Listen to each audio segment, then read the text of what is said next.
items 5, 6, items 21, 26, 27, and 29B. Thank you, sir. It's Eric Previn from CD2, and I would just like to say thank you for the ovarian cancer item today. There's a group called baldisbeautiful.org that also the speaker's focuses on off that. topic. Yeah, but I just want to champion on that fundraiser. Thank you. Item number 5 and 6 are both liquor licenses. Item 6 is in my district, convenience or necessity. We're not sure which. I clicked through to the agenda item, and quite frankly, there's no information there. So I assume this must be sort of early in the process, but it raises some significant concerns about, it's on Witsit. It's called Triple Deuces Wine and Spirits. Now on-site consumption and selling liquor, these things happen in our communities. I'm not against alcohol, but I am really pro, and Mr. Rue, you've been vocal about this, finding a way to stop alcoholism on the road and driving, because as Bonin will admit under pressure, most of the road deaths, 50% are involved alcohol. And pedestrians who get hit by cars late at night in the valley, Mr. Englander, 30% of them are drunk.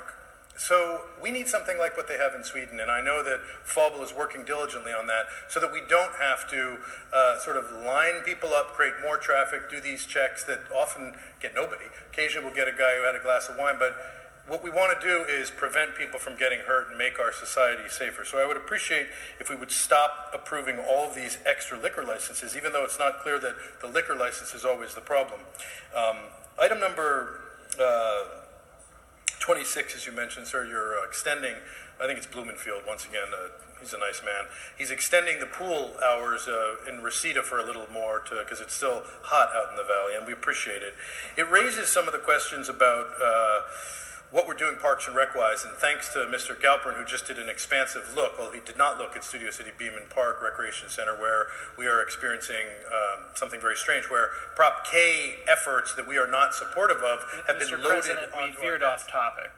Well, I'm talking Get back about, on topic, Mr. pool opening in Parks and Rec that doesn't scan. I mean, Algin Sutton was one of the entities that was expecting a pool from Prop K, but money is shifting into the valley. And then, by the way, $160 million from the Olympics, we know where that's going, sort of Western world, and we look forward to it. Item number 14, if I may, is Mr. Bonin and the helicopter. No, not 14, Mr. Previn. You add the numbers. All right, turn the mic on. Don't no, be afraid. you have 21, 27, and 29, I don't think you've referenced. 27 is the LA events. We're going Dia de los Muertos, which we all support.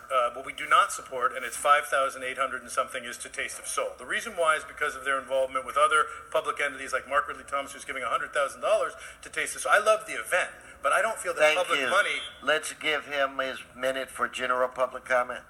Go ahead. I'd just like to finish.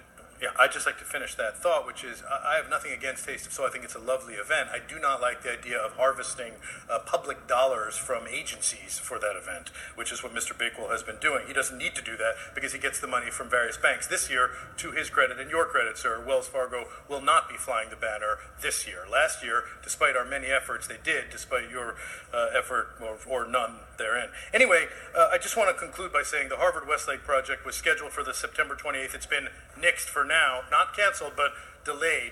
And the residents of our community came out and had a big demonstration. It was on all the local news about how upset and concerned we are about such a non-public benefit project happening in the hillside of the Santa Monica Mountains, where Mr. Koretz holds court with the Hillside Federation and all of his many colleagues. So we're hoping that this will go away appropriately, and they will build the parking structure on their own side. And in conclusion, I just want to say to Mr. Cedillo and Mr. Koretz and Ms. Martinez, why didn't you stop HERBALIFE? Thank you. Thank you so much.